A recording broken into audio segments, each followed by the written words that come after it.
Back to our channel friends. मैं आप सबका अपने चैनल स्टॉक्स फॉर लाइफ पे बहुत स्वागत करता हूं। Welcome to STFL family. Dear filmers, आज मैं एक ऐसे स्टॉक के बारे में डिस्कस करने वाला हूं जो धीरे धीरे बाइंग जोन के पास अवेलेबल है। इसके पहले किसी को घुसने का मौका नहीं दे रहा था। और दोस्तों, ये एक मोनोपोली कंपनी है। कभी भी इंडिया के बाजार में इनके बिजनेस कोलैप्स नहीं हो सकते हैं। जब तक इंडिया का इतना बड़ा आबादी है गाइस, इनके बिजनेस सालों साल तक चलते रहेंगे। कोविड की वजह से इनके बिजनेस में डेंट पड़ा था, लेकिन उसके बावजूद भी कंपनी ने उम्मीद से बेहतर नंबर पोस्ट किए हैं। जेफरीज की बात की जाए 70% अपसाइड देखते हैं। तो जी हाँ दोस्तों, रिस्क रिवॉर्ड की बात की जाए तो लॉन्ग टर्म के हिसाब से बहुत ही अच्छा है। और मैं बोलूँगा कि इसको आप सीरियसली ट्रेड करें। अगर आपको पोर्टफोलियो बिल्ड करना है तो इन सब स्टॉक से आपको आराम से दाव खेलना चाहिए। लॉन्ग टर्म में बहुत डिफेंसिव स्टॉक है, बहुत ही कम गिरता है लेकिन भागता कंटिन्यूसली रहता है। तो कौन सी कंपनी है, क्या फंडामेंटल्स है, क्या टारगेट्स निकल के आ रहे हैं और कारोबारी कंडीशन क्या है, सब कुछ मैं डिस्कस करूंगा। चैनल फर्स्ट टाइम होंगे सब्सक्राइब कर सकते हैं इस तरह क्वालिटी कंटेंट को सबसे पहले एक्सेस करने के लिए। Now without delaying any for time, let's begin. आप देख सकते हैं कि स्टॉक में हमें अच्छी खासी एकोमुलेशन देखने को मिल रही है और डाउनसाइड ना के बराबर में बताऊंगा स्टॉक के बारे में। लेकिन अगर आप देखें तो गाइस, आज के दिन में हमें 59% के आसपास कारोबारी कंडीशन देखने को मिल रही थी। मतलब ऑलमोस्ट 60% के आसपास इसमें क्वांटिटीज़ को डिलीवरीज लिया गया है। अगर आप देखें तो लास्ट डे की 56% के आसपास है। उसके बाद अगर आप देखें 60% के लगभग हमें दिखाई पड़ा। तो ऑन एन एवरेज की बात की जाए तो गैस इस स्टॉक में कंटिन्यूसली 50 से 60% के आसपास डेली के बेसिस पे एकोमुलेशन हो रहा है। और दोस्तों, गजब के फंडामेंटल्स मैं बोलूँगा कि बहुत ही हाई टाइम है जब आप इस बिजनेस को सीरियसली ट्रीट कर सकते हैं। आप देख सकते हैं कि बहुत ही एफोर्डेबल भाव पे दिखाई पड़ता है। बहुत लोग बिलो 1000 का स्टॉक चुनते हैं, ढूंढते हैं। तो जी हाँ दोस्तों, मार्केट की इस तेज़ी में ऐसे बहुत सारे स्टॉक्स हैं जिसमें हमें गजब की तेज़ी देखने को मिली। 500 का स्टॉक अभी 2500 के भाव पे ट्रेड करता हुआ दिखाई पड़ रहा है। किसी के बीच में अगर आप देखें तो 1000 के बिलो इस कंपनी में काफ़ी पोटेंशियल हमें दिखाई पड़ती है। आज के भाव की बात की जाए तो तकरीबन 6% डाउन था और खुलते ही एक अच्छा खासा हमें सेलिंग प्रेशर देखने को मिल चुका है। आप देख सकते हैं कि जनवरी के महीने से इसने कंटिन्यूसली एक पैसे बना के दिए हैं। 45% के आसपास इसके अंदर हमें रिटर्न्स देखने को मिल चुके हैं। अगर आप देखें तो स्टॉक ज़्यादा गिरता नहीं है और एकदम धीरे धीरे सही लेकिन भागते ज़रूर रहता है।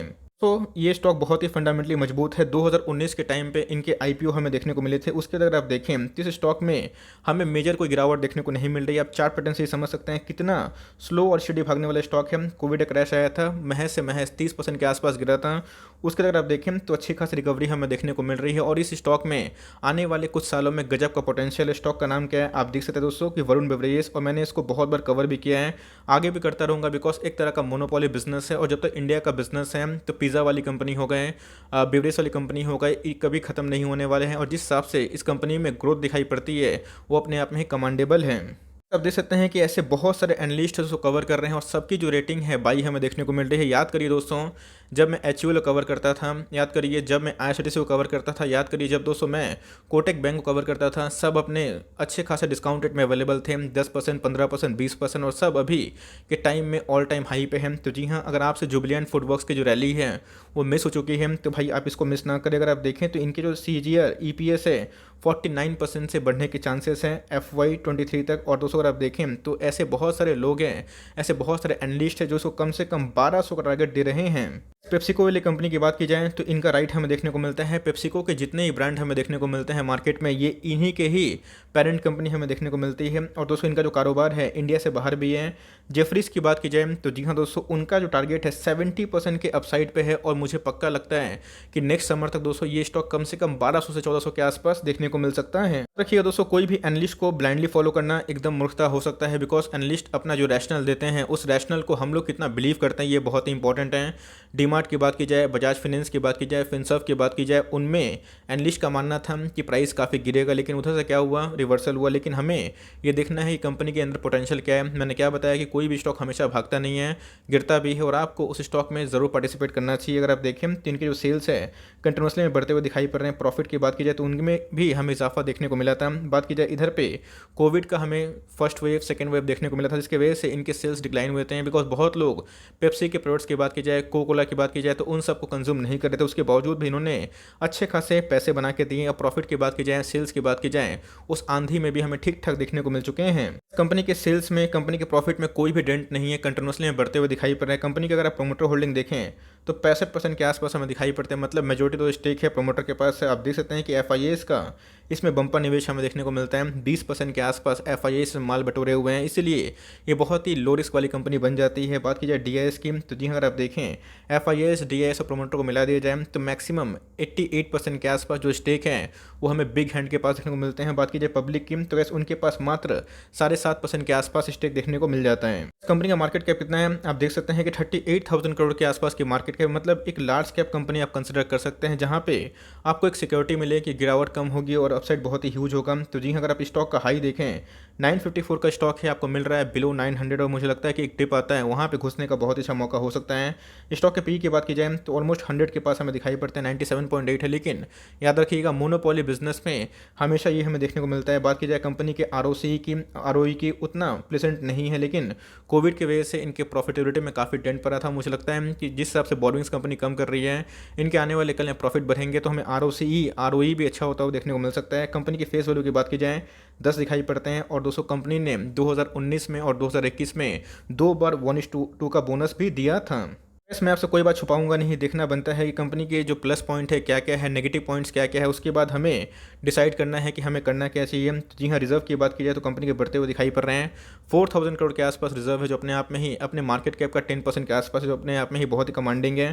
कंपनी के बोर्डिंग्स की बात की जाए तो 1500 करोड़ के आसपास है। इसका मतलब कंपनी के ऊपर कर्जा भी है, लेकिन कंपनी के अंदर जो कर्जा है वो पिछले कुछ समय से काफ़ी हमें कम होता हुआ देखने को मिल चुका है। आप देख सकते हैं कि इधर पे हमें 100% जो एनालिस्ट है इसको कवर करते हुए देखने को मिल रहा है, और 14 जो एनालिस्ट है इसको कवर कर रहे हैं।